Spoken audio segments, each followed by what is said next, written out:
Well, welcome to Amy Joy Presents. And today we've got Nancy Hardcastle. And I'm going to let you, Nancy, tell everybody who you are and what you do and anything about yourself that you just want to throw out there. So I find it fascinating, the stuff that you do. So, and Oh, really, really important and valuable. So, okay. so go ahead and take it away. And this is Nancy. Hi, everyone.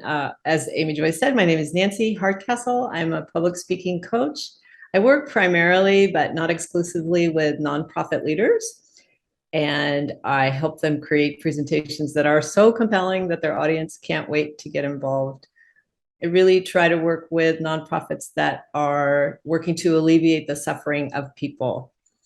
And I've had this heart for helping people really since I was a kid. And I found that supporting others who do that work has been really fulfilling. Awesome. Thank you. And I know we met. Oh boy, it was through a conference. Was it the Ohio? Okay, Mhm. yeah. So and I was speaking and you'd come up to me afterward and we just kind of connected that way and we've been connected ever since. So it's been really Mhm. great. Mhm. Um and now we've got a few mutual friends. Mhm. Um but I find it and it's really challenging working with the population that we work with, right? Because there's an emotional element to why we do what we do to begin with, right? So most people who set out to be in this kind of arena have a past that set that up for them. So do you find it difficult emotionally, to dive into that world and maintain sort of your own well-being, however you might define that? So I guess maybe start there. How do you how do you define well-being for you Mhm. personally? Mhm. I think of it as tending to all the aspects of ourselves. So we have a physical aspect, an emotional aspect, which needs social time and also alone time. At least for me, I'm more introverted, so alone time. And then the physical, the spiritual. I think that covers all of them. Yeah. And I don't think of it as giving equal time. I think of it as tending to those parts of myself as necessary. So sometimes I just feel like I need to get out every single day and I need to do something physical. And other times, like this week, I feel like, no, I need to hunker down and I need to pay more attention to my spiritual connection or where I'm at emotionally. So essentially, kind of trying to gauge where am I today and then tending to that as I can, because obviously we have responsibilities and time constraints. But I try to really pay attention to making sure that I'm feeling as good as I can on any given day. Okay, awesome. Um, and I know I had this conversation. I'm not sure if it was with you, but I know it was our last guest. We had talked about sort of that fallacy of balance, right? And I think you Mm, touched on that too. Maybe that's not necessarily a goal is to have balance, but to be mm, in harmony with mm, following your energy, right? So, basically what you said, following that energy of how do I feel today or this week or I think that's so important, especially if we're not compelled or in the moment feeling like, hey, let's say I need to do this type of work, but emotionally, mm, I'm not in it. Doing that mm. type of work isn't going to have the kind of production or Yes, quality that it would yes, normally have. I Yeah. completely agree. And I think for myself, I have to fight the what I need and the shoulds. So there's the idea of, well, Nancy, you should exercise today because you haven't exercised in the last whatever days. And then there's that me saying to myself, well, what do I need? And maybe it doesn't feel like I need to exercise. It feels like I need something else. And but there's that should, but you should. And I'm learning to say, well, uh, I need to do what my body needs or what I need emotionally, forget the shoulds. Right. And I think there was a phrase that came out a bit ago. It says, we need to stop shooting on ourselves, you know? Mhm. So and I often have to remind myself of the same thing. It's kind of that, when we have so many things too that we're working on, well, I should be doing this, I should be doing that, and I shouldn't be watching Netflix because, Right. whatever. That's another of the things that we shouldn't be doing. And sometimes we need that break or we need that treat or whatever it is. Exactly. We need to recharge, I think, just as much as, our computers and laptops and whatever, needs to recharge. So Netflix serves its purposes, Absolutely. but I also find, I don't know, like, I know one of the things that, so my dissertation has sort of changed now. So it's not on dissociative identity disorder. That was a little too clinical for them. Although I'm still researching and writing a book on it. Yay. But it has changed to professional public speaker. So someone like yourself, right? So yeah, I know. And it became Wow. this whole well, what does that mean? Why do we become what we became or what we are becoming, right? So what does it mean to become? Because we're constantly moving, whether it's good or bad. Or productive or non-productive, we're going somewhere. But it became sort of this deep dive into what does it mean to be sort of a healthy individual holistically, and we talk about like the creativeness and being open. And then there's an element that they found in all sort of entrepreneurs or people who are creative or had this sense of well-being, right? So that Maslow's self-actualization piece, there was an element of nature. There was an element of being out in nature or sort of a appreciation for beauty. So do you find yourself as a creative kind of leaning towards that way, or are you like, no? In terms of needing nature? Yeah. Like, I'm just curious. Because like yesterday I was out and about and I was like, oh my gosh, the bugs, I couldn't stand it. I was like, I love nature from like a distance. So like, do not put me in the middle of the woods. From my screened-in porch. Right, exactly. I'm like, it's gorgeous and I love the beauty of it and I love the idea of it. But I don't like necessarily being in it. I love walking barefoot in the grass, but if it's mowed, nice green grass. So I don't know. So where do you find yourself on that spectrum of, So I'm really a ocean water person. And it's interesting because the closer I am to the water, if not in the water, generally the happier I am. So I love walking on the beach, but if I can be in the water swimming, it's 10 times better for me. So that's how I get my nature fix. I don't need to go on hikes. I don't need forests. I don't need mountains.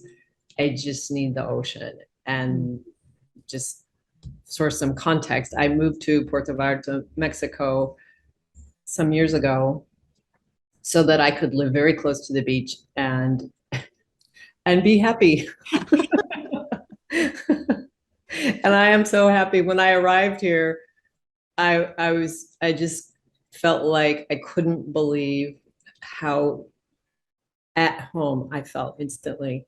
And I knew forever that I wanted to live at the beach again. I grew up in LA.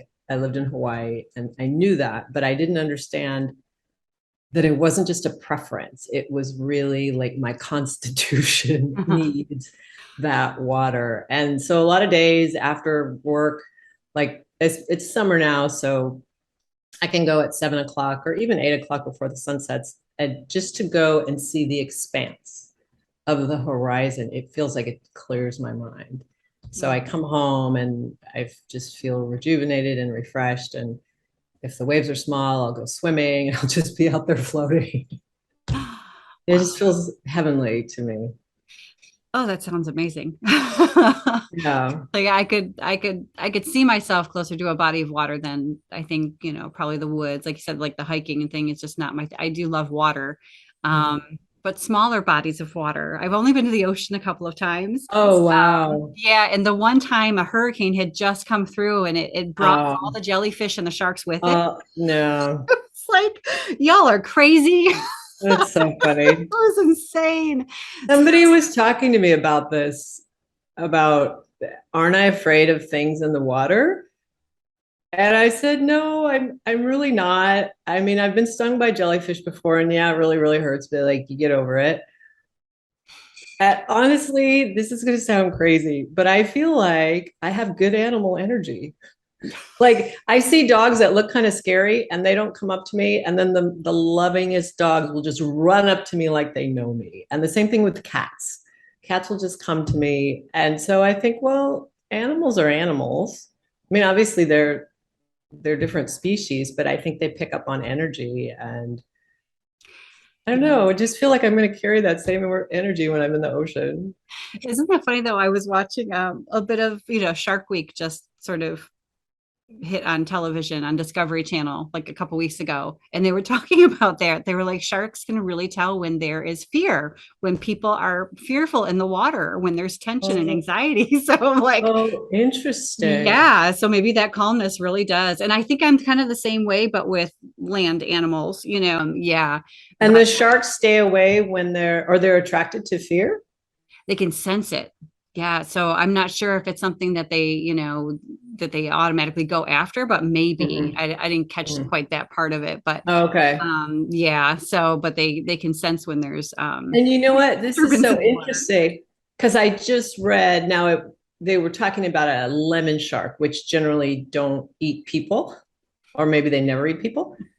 But this diver who was very, very familiar with the area he was diving in and very used to even seeing that type of shark swim by, kept bumping up against him and bumping up against him. And finally he realized it had a hook in its belly, and it kept like showing him its belly and wanting him to take out the hook. And so Oh, it stayed close to him and he was able to take out the hook.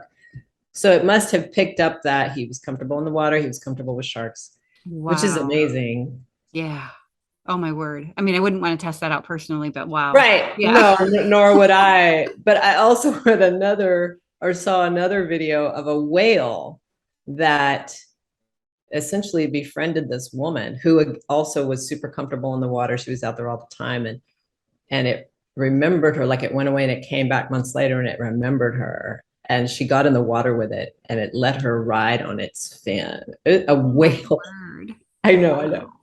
It was an interesting thing that had sort of popped up in the studies was this idea that people who are entrepreneurs, people who have this, I say, I guess, characteristics of self-actualizing Hmm. behavior, right? Hmm. Nature was at the top. Oh, It interesting. was a love or a need to be in nature. Uh-huh. So I thought that was really cool. And Hmm. yeah, Interesting. other parts of the thing or creativity. So do you find yourself maybe how do you express your creativity uh down there in Mexico? I would say, well, I'm a salsa dancer, so I don't know if that qualifies as expressing creativity, but it definitely brings me joy. And also, I write, and also I paint. So when I say paint, don't get the image of a giant canvas and somebody dramatically throwing paint at the canvas, or even like drawing this beautiful. I copy Pinterest paintings.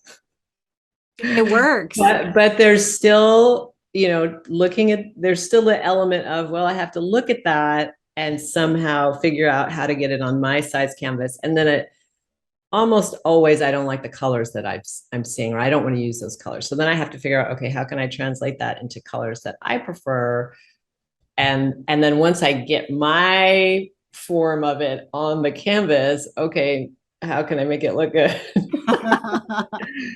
So for me, that's creative enough. It starting from scratch, I it just doesn't happen. Like, I just don't know what to draw. But if I see something and I love it, I think, oh, I could paint that. Yeah. So I'm not selling, I'm not stealing anybody's copyrights or intellectual property. They're all just staying in my home, and that's what I would say. Those two things. Yeah. No, I think that's all very creative. I think dancing is extremely creative, and it definitely uses sort of both sides of the brain, like we talk about with the, Hmm. using that creative part. And you have to have also the logic part in order to to know what the next steps are. Yeah, But I can that fails imagine. me often. Yeah. Well, I can imagine, like, and it was almost like when I played tennis, it wasn't Mm, dancing, but there was definitely a rhythm to it, mm. and I think that happens with everything that we become creative with. And maybe not at first, but through practice, Right. especially with writing, or like writing has a rhythm to it, Mm, painting has a rhythm to it, drawing has a rhythm to it.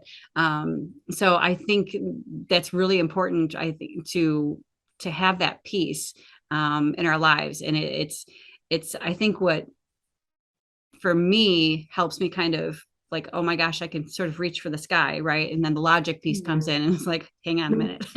you know you sure you want your canvas that big? right. right. So, and the thing is too, like because I do oil paint, and I Oh. paint like the ones behind me are originals.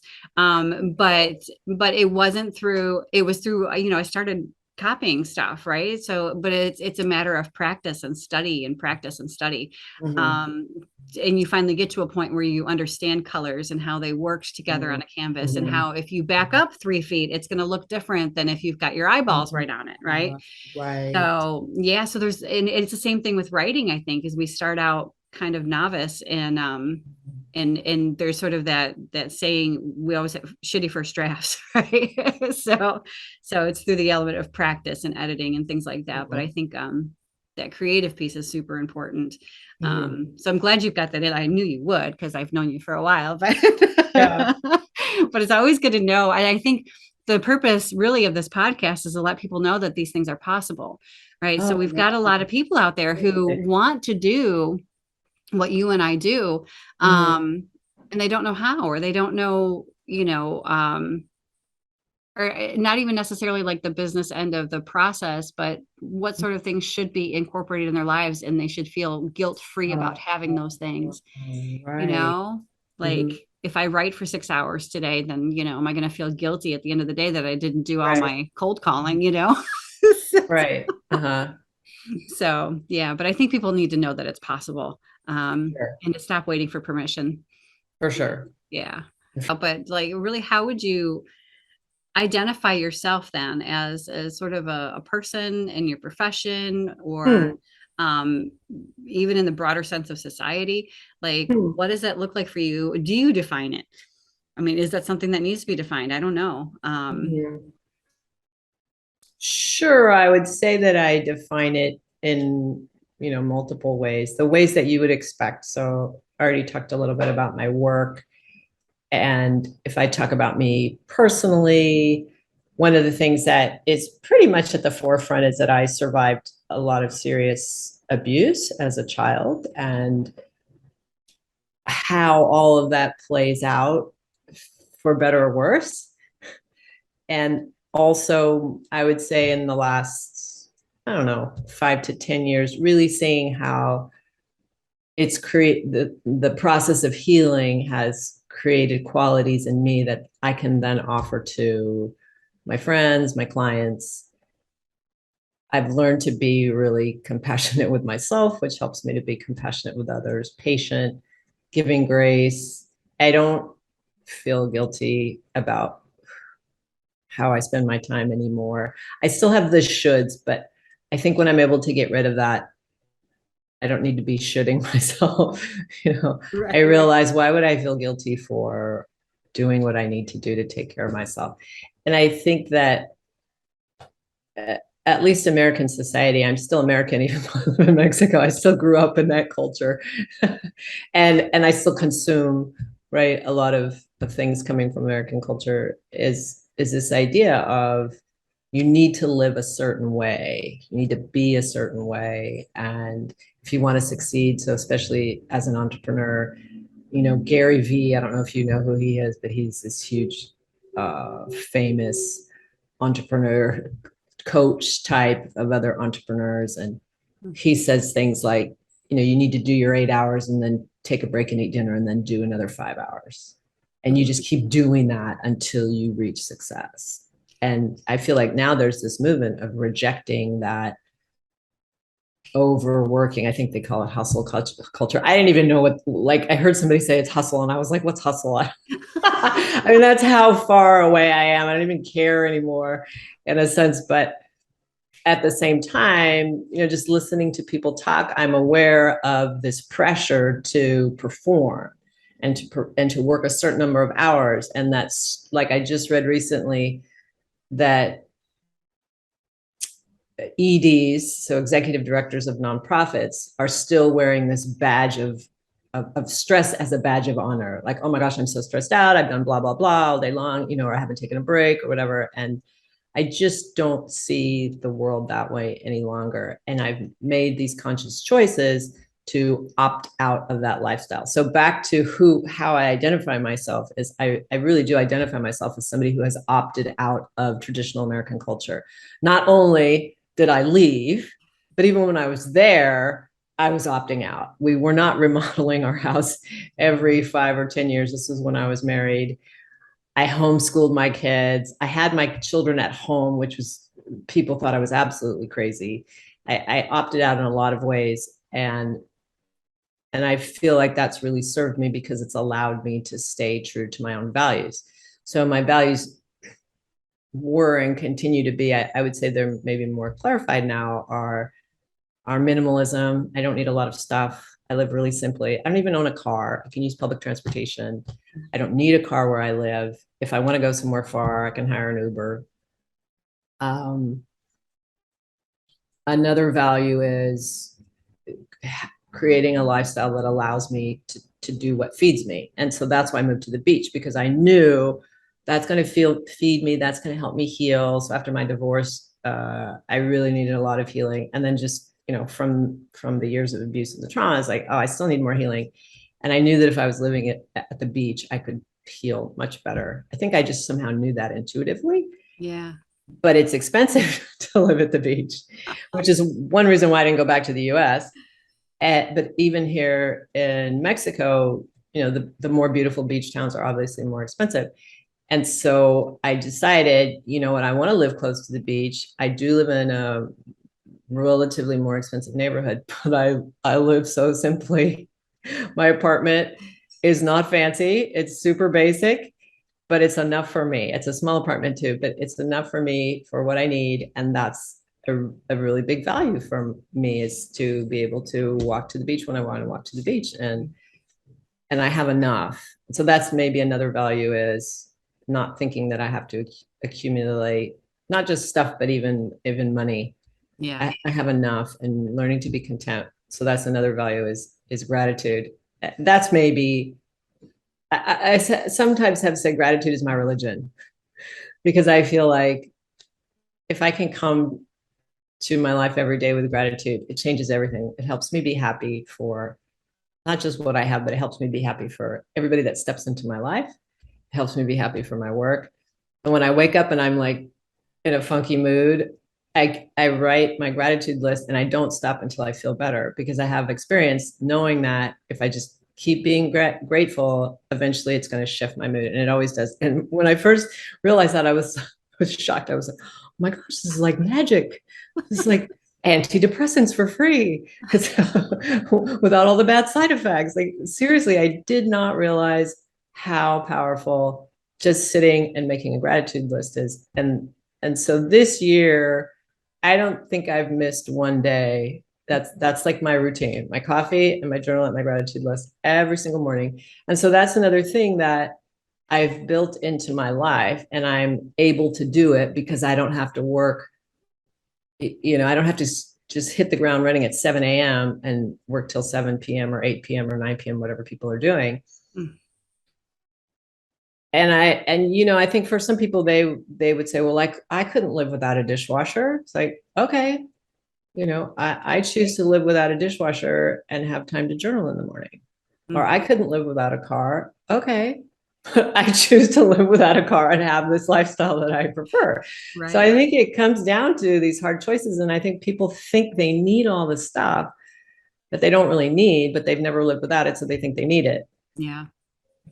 Yeah. So. And I can see that, like, I'm so grateful to have you in my life. I mean, because you bring such a different perspective, even because you're talking and I'm thinking, geez, I just bought my third printer. Did I really need that? So, and I'm going to go ahead and say, a lot of printers, Amy. Yeah. So So my kids got the old one. So Okay. I mean, I don't have them all three with me anymore, but I've got the newest and better one. But it was like one of those things I justified in my head because I'm like, I'm spending money at an actual printers to have these professional flyers printed out. And within 2 jobs of them doing the flyers, I can have a printer that does the flyers myself, Sure. and I can do it for years. So to Sure. justify it, but I think, oh my goodness, I do live in sort of that hustle mindset, and I daily I try to get out of that. And it's so funny because one of the themes that keep getting brought up is gratitude, right? So keeping a gratitude journal, and actually not just, hey, I'm grateful for this, but actually writing it down as a means of sort of fueling mental health and well-being. It's something I need to get better at doing, because I wake up at 4 o'clock in the morning, usually because the dog is, bouncing on Oh, my head. But then I stay up and I'm like, okay, let's go. Like, what do we have to do today? And it'll be 9, 10 o'clock before I'm like, oh yeah, breakfast, you know? wow. So, but Uh-huh. that it starts immediately, and I'm just like running, running, running, running. By noon, I'm exhausted. I bet. I'm Well, just you put in 8 hours by noon. right, right. So, but that's usually then, oh my gosh, we've got a business meeting for that, and I've got to meet this person for this. And so the day just continues to go on. And it occurred to me, like, these last couple of years have been very stressful, obviously globally. And of course that hit, locally. For me, especially, I think just, layers of reasons. But this summer, I'm like, I haven't been to the beach. And usually I'm usually kayaking every weekend, or Oh, swimming, nice. or, I used to ride my bike every day. Oh, wow. I still, take walks with the dog because I've got the dog. But I don't know that I would if I didn't have a dog, but this year has just been like hustle, hustle, hustle. Because it's been so difficult, I think, to get work and to maintain the lifestyle that I had started.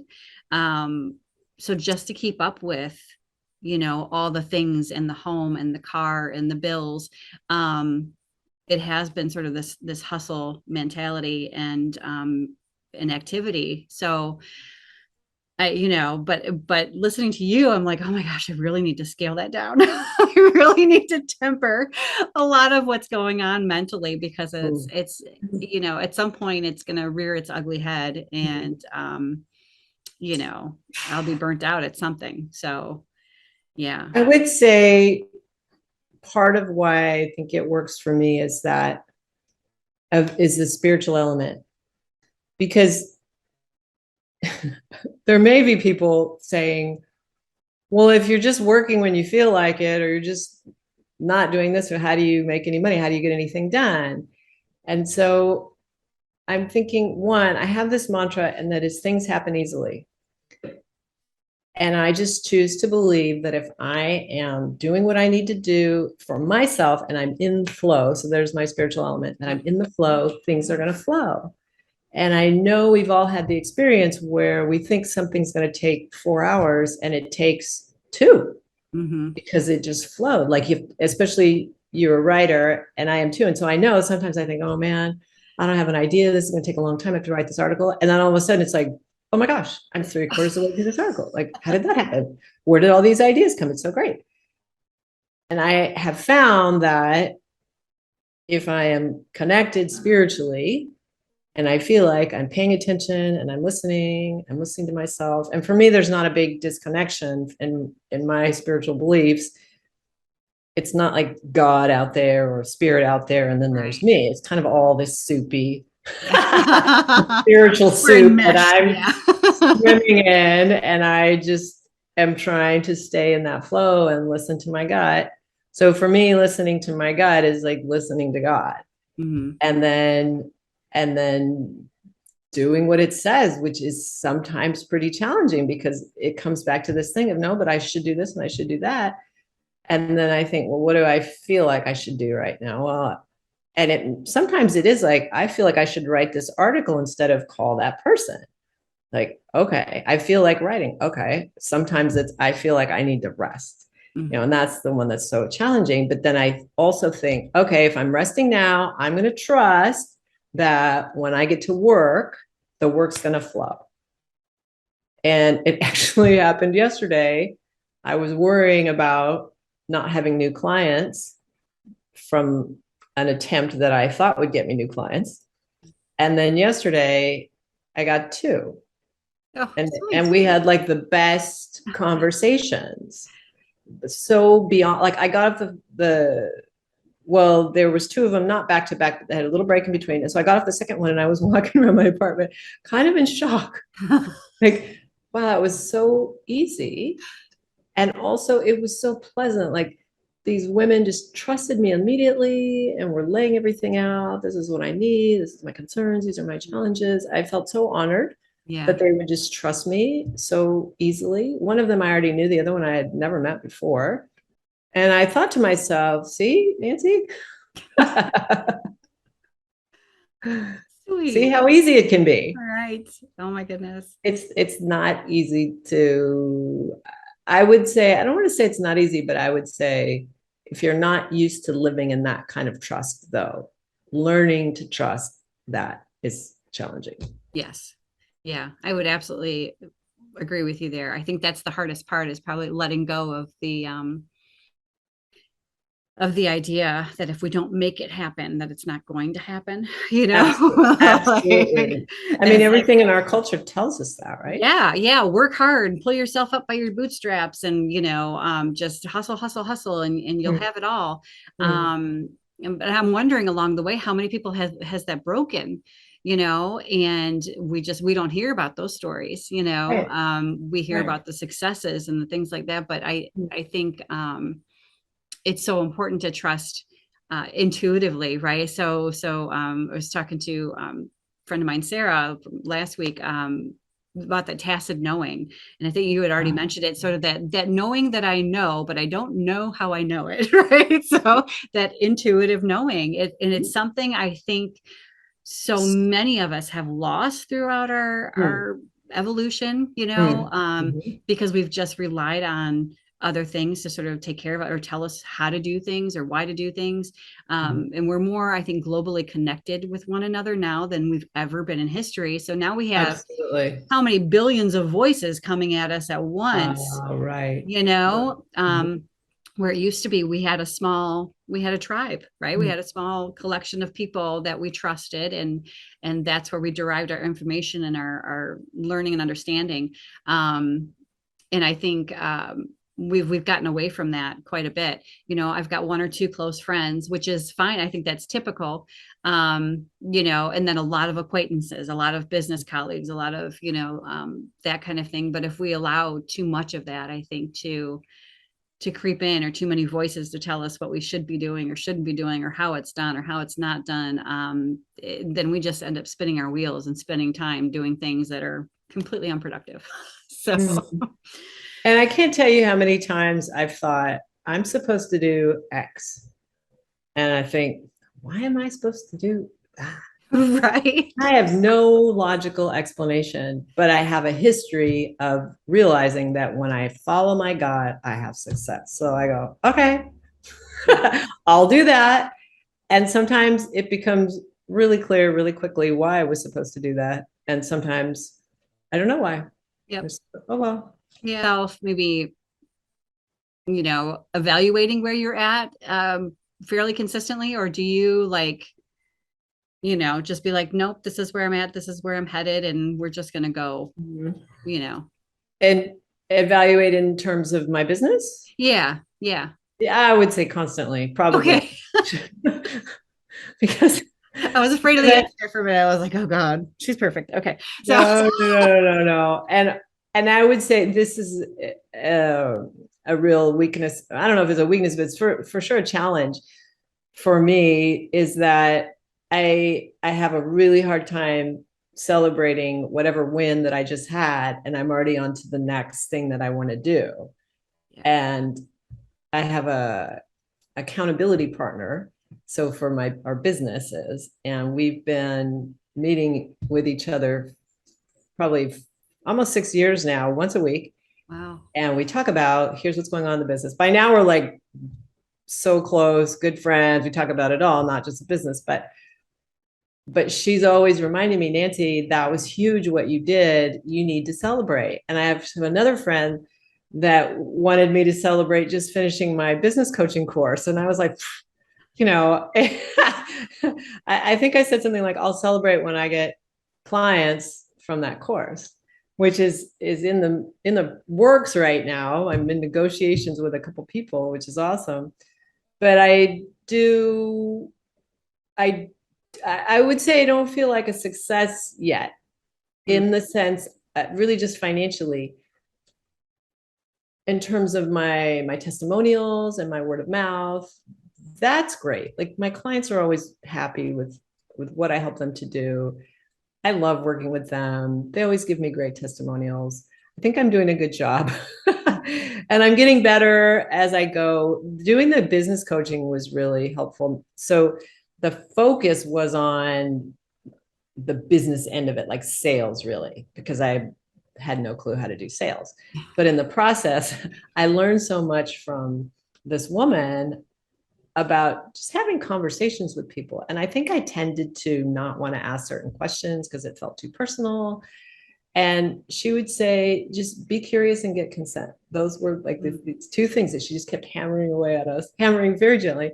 Be curious, get consent. And so I think of a question that I want to ask. And so now I'll just say, do you mind if I ask you about blah, blah? Which I used to do that personally, but I think I did it less with my clients. Oh. And everybody always says yes. Right. I think that they know that I have their best interest at heart. And I did a couple sessions recently with, one was a client, one was a potential client, just about why they feel nervous when they get in front of people to speak. And both of these people, they know so much and they have so much to offer. So if the audience knew how much they have to offer, the audience would be like, wow. Yeah. But they felt intimidated. And it was interesting because it was like these conversations were back to back. One was one day, the other one was the next day. And I thought, oh, that's interesting. They were both facing this issue of, I feel so intimidated. And so in one case, it was about, I don't want to give away too much, but it was about feeling intimidated by the education that the audience had. And then the other case, it went back to her family of origin and how her family of origin made her feel. So what I always clarify is I'm not a therapist. So I can walk you back to where is that coming from? And we can find out where it's coming from.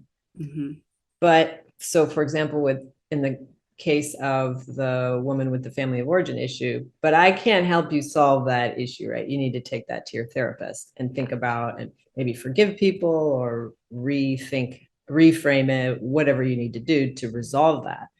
But the point is, if I can help you get to the issue, then you go resolve it with your therapist or counselor, whoever. And then when you get in front of people, you're not suffering from that same issue in the same way. Sure, you might still be nervous. Sure, it might come to your mind, but it's not going to have that hold on you. Right. One, because you know what it is. And two, because hopefully you've worked on it with somebody. Yeah. And I can't remember why we I don't know why we got to this point talking about mindset. Well, maybe we were talking about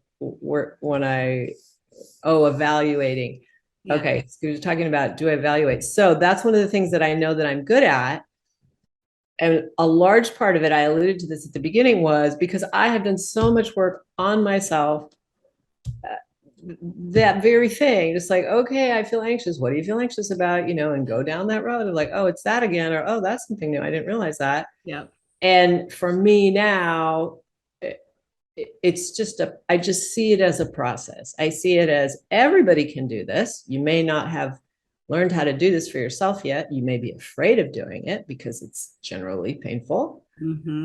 But everybody can do this. Everybody has within their means the ability to get over their issues. Right. Sure. So just to clarify for your listeners, so I've helped and continue to help survivors if they want to tell their story. But then it's an interesting overlap too, because a lot of leaders of nonprofits are also survivors.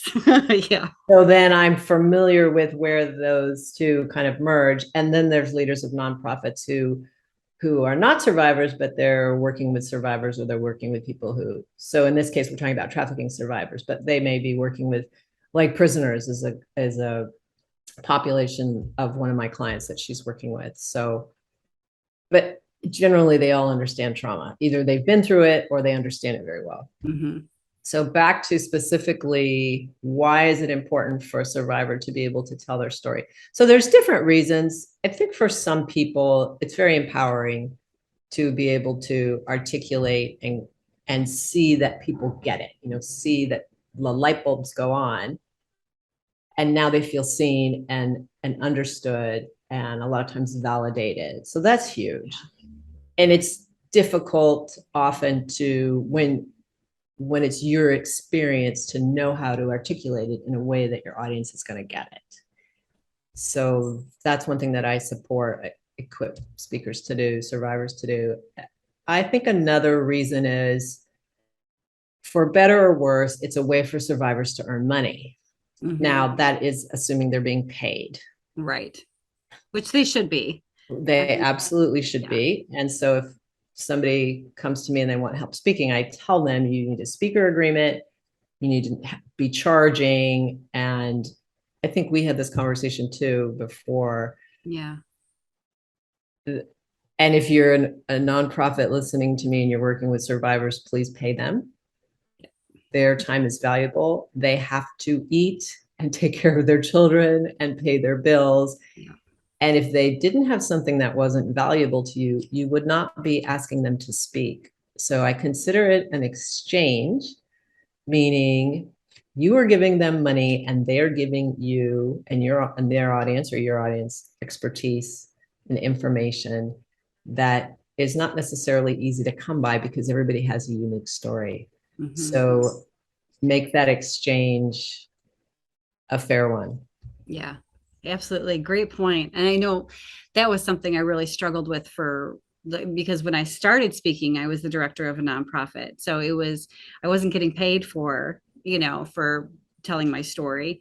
But as the nonprofit dissolved and I sort of stepped into just, professional public speaking setting, I was like, this is necessary. This is what I do for a living. And it's not just my story, but it's wrapped up in value of, this is the impact of trauma, and what can we learn from it, kind of thing. So, there was value in it there, but I think I still struggle asking, will you pay me? It was so funny because one of my friends, she was like, no, she's like, they need to pay you. I got asked a couple of weeks ago by a local law enforcement agency to come and train.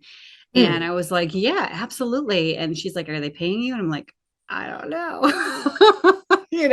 because I was so happy they asked me to train, and I right away, I sent them an email and I was like, where do I send the invoice? Good. So Good. yeah. And Good. they were like, yeah, I was like, this is my job. This is what I get paid per hour. Sure. And sure enough, within a couple of days, they're like, yep, we've got a sponsor. We're good. I'm like, all right, awesome. Cool. Yeah. Awesome.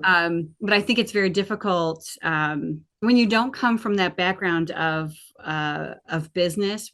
The idea of being a survivor of abuse and then morphing that into a business, it almost feels like, I'm supposed to be doing this out of the, the kindness of my heart, kind of thing, to help other survivors. And that's true to some aspect, but at the same time, I'm like, this is my purpose. This is the meaning in my life at the moment. You know what I mean? And it brings value. So I think that's been a difficult lesson to learn over the years. I know a lot of my listeners are either entrepreneurs, or they want to be entrepreneurs, or they want to be public speakers, or they're survivors, so if there's anything you want to say, feel free. All right. Thank you. I think what we just talked about is a huge piece for me.